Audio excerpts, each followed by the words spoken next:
જેને આ વાતની ચોખી પડી છે, આ વાત જેને ગુરુ ચરણે જઈને જોણી છે, એના બેડા પાર થઈ જશે. એટલે ગુરુ હમણાં ડુંગરપુરી મહારાજની વાણી બોલ્યા, મત દેજો મારા સદગુરુજીને દોષ, અનેક મારી સવેરો તમે આવતા સંતોને લેજો વારણા.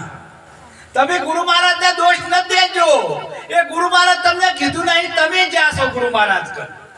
અને ગુરુ મહારાજને ઉજળવણ કર્યું હોય તો તમારે કરવાની છે, બીજા કોઈ કરવા નહીં આવે.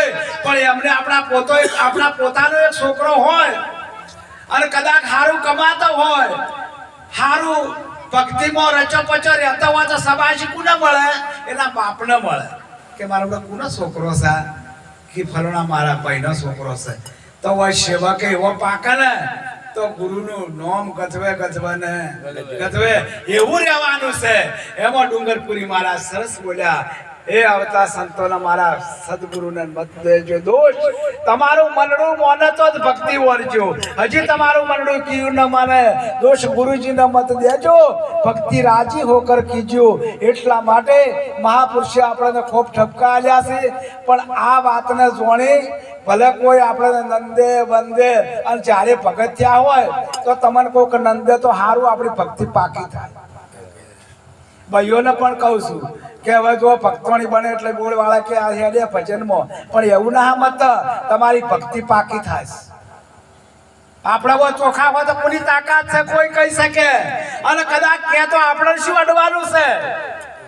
આ બીજાને ખુમારી હોય કે મારો વાલાના ભજનમાં જઈએ છે આપણે કોઈની ડર નહીં. બસ મારા સદગુરુ મહારાજના હું ભજનમાં જઉં, મારા સદગુરુ મહારાજનું ભજન મારે કરવાનું છે. અને એક આપણને કરી કોલ કરીને આવ્યા છો કે ભક્તિ ગર્ભવાસમાં ભક્તિ કબૂલી, બહાર આવીને ગયા છો ભૂલી, આ માયામાં ડાળમાં ભૂલી જાશો. એટલે તમે ભક્તિ કરતા નથી, પરમાત્માનું નામ લેતા નથી. પણ અંત વેળાએ તમારા જવાબ તો હાલવો પડશે ને હાલવો જ પડશે. ભલે હાલ બધા કરો 50-60 વર્ષ ફિલ્મની પટ્ટીમાં 50-60 વર્ષ તમારે મજા કરો, પણ જ્યારે અંત વેળાએ જાવું જીવને એકલા, સાથે પુણ્ય ને પાપ હેતે હરિનો રસ પી લેજો. પરમાત્માના ભજનમાં જઈ પણ થોડું કરજો, પણ હાથું કરજો. હવે ઓમાં પોલ નહીં ચાલે. બસ જીવનમાં જો પરમાત્માનું નામ તમને આવ્યું હોય, તમને ગુરુ મહારાજ ધારણ તમને કર્યા હોય, તમે ગુરુ મહારાજને ધારણ કર્યા હોય તો એટલું જાણજો કે આજથી મારો સોનાનો સૂરજ ઊંચો. જેમ કે માતા પિતા તો જન્મ આપણને આલે છે, અને ગુરુ મહારાજ તો આપણને અવતાર આલે છે. અવતર્યા ગુરુ ચરણે આપણે અવતર્યા છે. એટલા તમે માતા પિતાના બુંદથી પેદા થયા છો અને ગુરુ મહારાજના નાદથી પેદા થયા. નાદ બુંદનો છે વિસ્તાર, વખાણ્યો બ્રહ્મના વેદમાં, જેના ઋષિ મુનિ જપતા હતા જાપ નતા ચાર વેદમાં જાપ નતા. એટલા માટે નાદ બુંદનો વિસ્તાર કર્યો છે ને, એ માતા પિતાના કુખથી બુંદના કુખ પર અને આ નાદના પર. એમ સદગુરુ મહારાજે આપણને જે સમજાયું છે એના પર વિશ્વાસ રાખજો. ભક્તિમાં રચા પચારી રહેજો. ભલે નોરતા આવ્યા હોય પણ એમાં રચા પચારી રહેજો. એ સાચું છે, આપણે કરવાનું એમ નહીં કે આ સાચું નથી, પણ આ એ સાચું છે. જેવી તમારી શ્રદ્ધા જો તમે બંધાય ને, એવી શ્રદ્ધા તમે હમે પહોંચો ને તો એ પ્રગટ થાય ને. પણ તમારી શ્રદ્ધા બંધાવી જોઈએ. જો તમારી શ્રદ્ધા પથ્થરમાં બંધાશે ને તો પથ્થરમાં પણ પરમાત્મા બોલશે.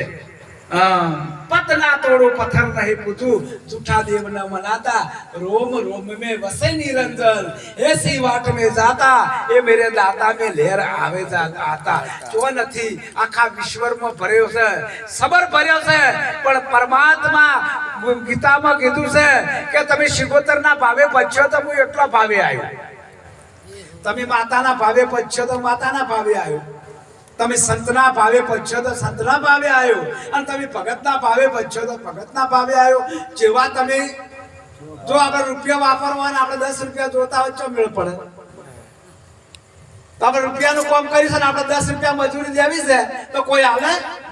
અને તમે 10 રૂપિયા મજૂરી કરી હોય તમે 100 રૂપિયા માંગો તો અલગ હોય.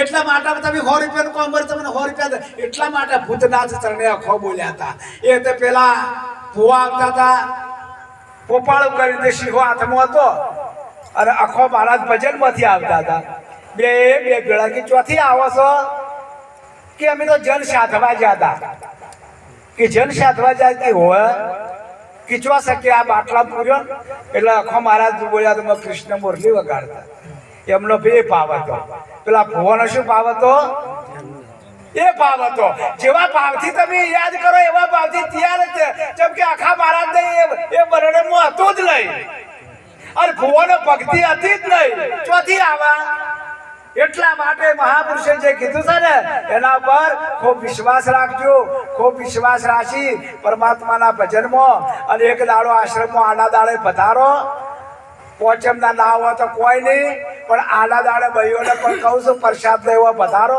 અમારી ઝૂંપડી એક વખત તો આવો આવો તમે આવો એટલે ખૂબ આનંદ મને આવ્યો આટલું કહી મારી વાણીને વિરામ આપું સદગુરુ મહારાજની જય હો